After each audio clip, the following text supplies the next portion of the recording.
Friends, Nandamuri Balakrishna అభిమానులు మొదటిసారి ఈ ఛానల్ను చూస్తున్నట్లయితే ఈ ఛానల్ను సబ్స్క్రైబ్ చేసుకోవాలని కోరుకుంటున్నాను. ఎందుకంటే బాలయ్య సినిమాల గురించి ఏ చిన్న అప్డేట్ వచ్చినా ఈ ఛానల్లో అప్డేట్ చేస్తాను. మీకు డైరెక్ట్గా నోటిఫికేషన్ రూపంలో రావడం జరుగుతుంది. ఈ ఛానల్ గ్రోత్ కూడా పెరుగుతుంది. ఈ ఛానల్ను సపోర్ట్ చేయాలని కోరుకుంటున్నాను. అలాగే ఈ వీడియోను మొదటి నుండి ఎండ్ వరకు చూడండి, లేకపోతే అర్థం కాదు. మీకు ఈ వీడియో నచ్చితే లైక్ చేయండి, షేర్ చేయండి.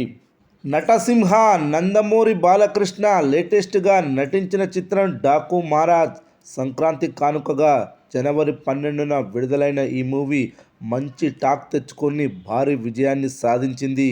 వరుసగా 3 బ్లాక్ బస్టర్ హిట్లతో మంచి ఊపు మీద ఉన్న బాలయ్య ఈ సినిమాతో తన జైత్రయాత్రను ముందుకు కొనసాగించాడు. ఒకప్పుడు బాలయ్య ఈ రేంజ్ ఫామ్లో ఉండేవాడు కాదు. 2 ఏళ్లకు లేదా 3 ఏళ్లకు ఒక హిట్తో సరిపెట్టుకునేవాడు. గడిచిన 2 దశాబ్దాలలో అఖండకి ముందు తీసిన సినిమాలలో కేవలం సమరసింహారెడ్డి, నరసింహనాయుడు, సింహ, లెజెండ్ వంటి చిత్రాలు మాత్రమే హిట్ అయ్యాయి. కానీ ఇప్పుడు కేవలం 4 ఏళ్లలోనే 4 వరుస బ్లాక్ బస్టర్స్ అందుకొని తన సత్తా చాటాడు. సీనియర్ హీరోలలో వరుస విజయాల రికార్డును సృష్టించాడు. డాకు మహారాజ్ మూవీ తన కెరీర్ పరంగా పలు రికార్డులను క్రియేట్ చేసింది. బాలయ్య కెరీర్లో అత్యధిక ఓపెనింగ్ కలెక్షన్స్ వసూలు చేసిన సినిమాగా డాకు మహారాజ్ మూవీ నిలిచింది. 82 కోట్ల ప్రీ రిలీజ్ బిజినెస్ చేసిన ఈ చిత్రం 98 కోట్ల నెట్ వసూలు చేసింది. బయ్యర్లకు 16 కోట్ల థియేటికల్ లాభాలను తెచ్చిపెట్టింది. ఫైనల్ రన్లో 200 కోట్ల గ్రాస్ వసూలు చేసింది. ఇక ఈ సినిమా ఓటీటీలో ప్రభంజనం సృష్టించింది. నెట్ఫ్లిక్స్లో 18 దేశాల్లో ట్రెండ్ అయ్యింది.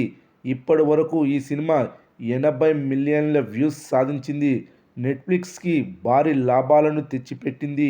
ఇక ఈ సినిమా 11 కేంద్రాలలో 50 రోజుల రన్ను కంప్లీట్ చేసుకుంది. ఒక కేంద్రంలో ఇప్పటికీ కొనసాగుతుంది. బాలయ్యకు అత్యంత పట్టున్న ఏరియా చిలకలూరిపేట. వరుసగా ఇక్కడ 4 సినిమాలు అఖండ, వీరసింహారెడ్డి, భగవంత్ కేసరి, ప్రస్తుతం డాకు మహారాజ్ మూవీ శతదినోత్సవాలు జరుపుకున్నాయి. చిలకలూరిపేట అంటే బాలయ్య సినిమాకు శతదినోత్సవాలకు అడ్డా. ఆ రేంజ్లో బాలయ్య ఫ్యాన్ బేస్ చిలకలూరిపేటలో ఉంది. ఇప్పటి వరకు డాకు మహారాజ్ మూవీ ఈ రోజుతో 135 రోజుల థియేటికల్ రన్ను కొనసాగిస్తూనే ఉంది. ఇంకా థియేటర్లో ఆడుతూనే ఉంది. సిల్వర్ జూబ్లీ వైపు పరుగులు పెడుతుంది. మరి ఈ సినిమా చిలకలూరిపేటలో సిల్వర్ జూబ్లీ ఆడుతుందా లేదా అనేది చూడాలి. ఫ్యాన్స్ చిలకలూరిపేటలో Daaku Maharaaj movie silver jubilee ఆడుతుందంటే ఎస్ అని, ఆడదు అంటే నో అని కామెంట్ చేయండి. చూద్దాం ఫైనల్ రన్ ఎంతవరకు వచ్చి ఆగుతుందో.